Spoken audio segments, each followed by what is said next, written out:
നമസ്കാരം. ഗൾഫ് യുദ്ധം നീണ്ടു നിന്നാൽ നമ്മുടെ തുറമുഖത്തെയും അത് ബാധിക്കും. ശൈലിംഗം ആരംഭിക്കുന്നു.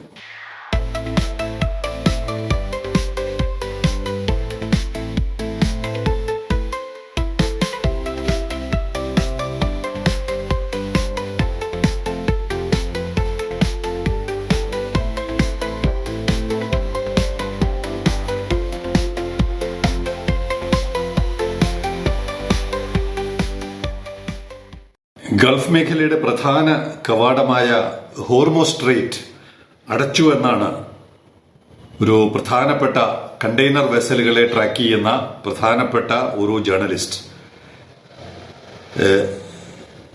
ലാസ് ജെൻസൺ അദ്ദേഹം റിപ്പോർട്ട് ചെയ്യുന്നത് ഏകദേശം 8ഓളം കപ്പലുകൾ ഇപ്പോൾ അവിടെ പലതരത്തിൽ വഴിതിരിച്ചു വിടുകയോ ആങ്കറേജിലൊക്കെ 8ഓളം കണ്ടെയ്നർ വെസലുകൾ. ഇപ്പോൾ ഹോർമോസ് സ്ട്രെയിറ്റ് എന്ന് പറയുന്നത് വളരെ ക്രിട്ടിക്കലായി ഇറാന്റെ ഏകദേശം അധീനതയിൽ എന്ന് പറയാം. അവരുടെ ഭൂപ്രദേശത്തിന് ഏറ്റവും അടുത്തുകൂടിയാണ് ഈ കടലിടുക്ക് കടന്നു പോകുന്നത്. മറുവശത്ത് ഏറ്റവും അടുത്ത് വരുന്നത് UAE, ഒമാനാണ്.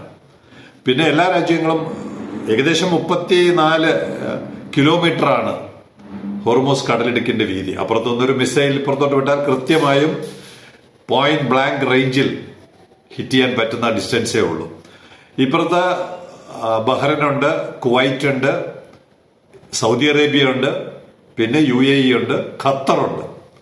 ലോകത്തിൽ ഏറ്റവും കൂടുതൽ പെട്രോളിയം ഉൽപ്പന്നങ്ങൾ എക്സ്പോർട്ട് ചെയ്യുന്ന രാജ്യങ്ങൾ എന്നുള്ള നിലയ്ക്ക് ഏകദേശം 15ഓളം ടാങ്കറുകളാണ്. ടാങ്കറുകൾ മാത്രം 15 ഡെയിലി ഈ ഹോർമോസ് കടന്നു പോകേണ്ടത്. പക്ഷെ ഇവിടെ അത് തടയപ്പെട്ടിരിക്കുന്നു. ഏകദേശം കണ്ടെയ്നർ വെസലുകളുടെ കണക്ക് തന്നെ ഇപ്പോൾ വന്നിരിക്കുന്ന അനുസരിച്ച് 8 കപ്പലുകൾ, CMA CGMന്റെ 3 കപ്പലുകൾ, ഓഷ്യൻ ബ്രീസ്, ഹോങ്ഡാങ് സിംഗ്, കോൺഷിപ്പ് ഉണ, നമ്മുടെ ഇവിടെ കോൺഷിപ്പ് അന വരാറുണ്ട്, ഇവിടെ കോൺഷിപ്പ് ഉണ, പിന്നെ ഇപ്പ മിനോൻദാസ്, എച്ച് സിഗ്നസ് തുടങ്ങിയ 8 കപ്പലുകൾ ഇപ്പൊ തന്നെ ഒമാന്റെ തീരത്തോ അല്ലെങ്കിൽ UAEയുടെ തീരങ്ങളിലായിട്ട് ആങ്കറേജിൽ ഉണ്ട്. അപ്പൊ ഇന്നലെ മുതൽ തന്നെ ഹോർമോസ് ഉപരോധം ഏർപ്പെടുത്തി കഴിഞ്ഞു എന്നാണ് ശ്രീ ജെൻസൺ റിപ്പോർട്ട് ചെയ്യുന്നത്. അങ്ങനെയാണെങ്കിൽ നമ്മുടെ അവിടെ നിന്ന് വരേണ്ട, നമുക്കിപ്പോ അവിടെ നിന്ന് അബുദാബി പോർട്ട് എന്ന് വരാറുണ്ട്, പോർട്ട് ഖലീഫ എന്ന് വരാറുണ്ട്, അൽ ജുബൈൽ, സൗദി അറേബ്യയുടെ അൽ ജുബൈൽ എന്ന് വരാറുണ്ട്, നമ്മുടെ ജബലാലി എന്ന് വരാറുണ്ട്, ഇവിടുന്ന് അങ്ങോട്ടും പോകാറുണ്ട്. അതെല്ലാം ഇനിയുള്ള ദിവസങ്ങളിൽ തടയപ്പെടാം.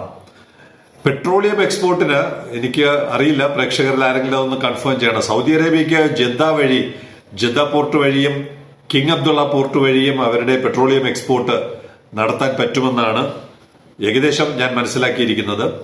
UAEക്ക് ഫുജറ വഴിയും സാധ്യതയുണ്ട്. പക്ഷേ ഖത്തർ, കുവൈറ്റ്, ബഹ്റൈൻ തുടങ്ങിയ രാജ്യങ്ങൾ പൂർണ്ണമായും ഉപരോധത്തിൽ പെടും എന്നുള്ളതാണ്.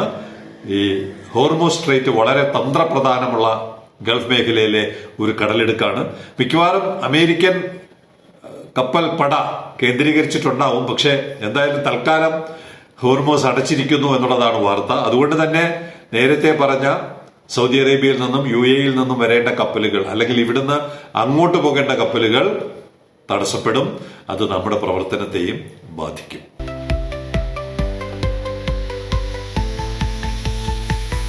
യുദ്ധത്തിന്റെ ഭീതിക്കിടയിലും അല്പം സന്തോഷകരമായ ഒരു കാര്യം, നമ്മുടെ തുറമുഖം അതിന്റെ പെർഫോമൻസ് 10 ലക്ഷമല്ല 12 ലക്ഷം 12.5 ലക്ഷം കവിയും എന്ന് തന്നെയാണ് ഏറ്റവും ഒടുവിലത്തെ കണക്ക് സൂചിപ്പിക്കുന്നത്.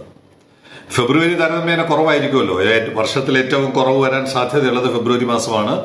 പിന്നെ മൺസൂൺ ജൂൺ, ജൂലൈ തുടങ്ങിയ മാസങ്ങളും കുറവ് വരാം. ഇവിടെ 54 കപ്പലുകളാണ്. 28 ദിവസത്തിനുള്ളിൽ 54. പിന്നെ പ്രവേശിക്കപ്പെട്ട കപ്പലുകൾ കൂടെ എടുത്താൽ 56 കപ്പലുകളായിട്ടുണ്ട്. പൂർണ്ണമായും വന്ന് അൺബർത്ത് ചെയ്ത് പോയത് 54ആണ്.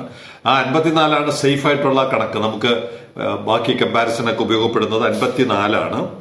കഴിഞ്ഞ മാസം അത് 62ആയിരുന്നു. ജനുവരിയിൽ 62. അപ്പൊ വലിയ വ്യത്യാസമുണ്ട്. 8 കപ്പലോളം കുറഞ്ഞു. പിന്നെ 3 ദിവസം നമുക്ക് കുറഞ്ഞല്ലോ. ഫെബ്രുവരിയിലെ 3 ദിവസം കുറഞ്ഞതിലൂടെയും അങ്ങനെ സംഭവിച്ചു. ടേൺ അറൌണ്ട് ടൈം നമ്മൾ എപ്പോഴും പരിശോധിക്കുന്ന ടേൺ അറൌണ്ട് ടൈം 23.16 മണിക്കൂറായി. കഴിഞ്ഞ മാസത്തിനേക്കാൾ അല്പം കൂടുതലാണ്.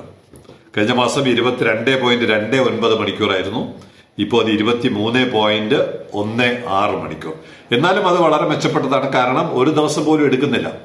ആഗോള നിലവാരത്തിൽ ഒരു 24 മണിക്കൂറിൽ താഴെ ഒരു കപ്പല് ബർത്ത് ചെയ്ത് അൺബർത്ത് ചെയ്ത് പോകുന്നുണ്ടെങ്കിൽ അത് വളരെ മെച്ചപ്പെട്ട പ്രവർത്തനമാണ്. അതാണ് പോർട്ടിന്റെ യൂട്ടിലൈസേഷനിൽ നമുക്ക് ബോധ്യമാകുന്നത്. 92.23% പോർട്ട് യൂട്ടിലൈസേഷൻ. കഴിഞ്ഞ മാസം ജനുവരിയിൽ അത് 93.25% ഒരല്പം കുറവ് വന്നു. കാരണം ഈ പറയുന്ന 3 ദിവസം നമുക്ക് നഷ്ടപ്പെട്ടതിന്റെ ശരാശരിയും കൂടി വരുമ്പോഴായിരിക്കും അത് സംഭവിച്ചത്. എന്തായാലും ഫെബ്രുവരിയിൽ വളരെ മെച്ചപ്പെട്ട പ്രവർത്തനമാണ്. 1,08,524 കണ്ടെയ്നറുകൾ ഹാൻഡിൽ ചെയ്യപ്പെട്ടു എന്നാണ് ഏകദേശ കണക്ക്. 1,08,524, 1,00,000 കടന്നു. അപ്പം ഇതുവരെ ജനുവരി വരെ നമുക്ക് കിട്ടിയ ഫിഗർ 10,69,541 ആണെങ്കിൽ ഫെബ്രുവരി പൂർത്തിയാകുമ്പോൾ അത് 11,78,065 എന്നുള്ള കണക്കിലെത്തുന്നു. ഏകദേശം 12 അടുക്കുന്നു. മാർച്ച് കൂടി പൂർത്തിയാകുമ്പോൾ എന്തായാലും 13 ലക്ഷം അടുക്കും എന്ന് പ്രതീക്ഷിക്കാം. നമ്മുടെ ലക്ഷ്യം എന്തായിരുന്നു? 10 ലക്ഷം. ലോകത്തിലെ ഏതെങ്കിലും ഒരു പോർട്ട് നിശ്ചയിച്ച ലക്ഷ്യം ആദ്യ വർഷം നേടിയിട്ടുണ്ടോ എന്നറിയില്ല. നമ്മൾ ആ ലക്ഷ്യവും കടന്ന് 13 ലക്ഷം എത്താൻ സാധ്യതയുണ്ട്. 11,78,065 നമ്മൾ പിന്നിട്ടിരിക്കുന്നു.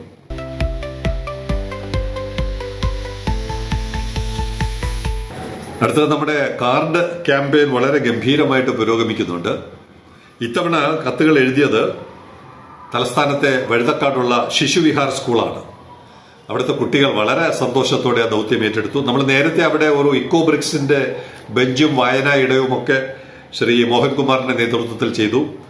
അവിടെ Bindu teacher, head mistress Bindu teacher, Pravitha, Kavitha, Sandhya ടീച്ചർമാർ, പിന്നെ പേര് പറയാത്ത ടീച്ചർമാരുടെയും എല്ലാം സഹകരണത്തോടെ നിരവധി കുട്ടികൾ കാർഡുകൾ എഴുതി പ്രധാനമന്ത്രിക്കും മുഖ്യമന്ത്രിക്കും തിരുവനന്തപുരം മേയറിനും. തുടർന്ന് നമുക്ക് ഇത്തരം കാർഡ് ക്യാമ്പയിൻ മുന്നോട്ട് കൊണ്ടുപോകാം.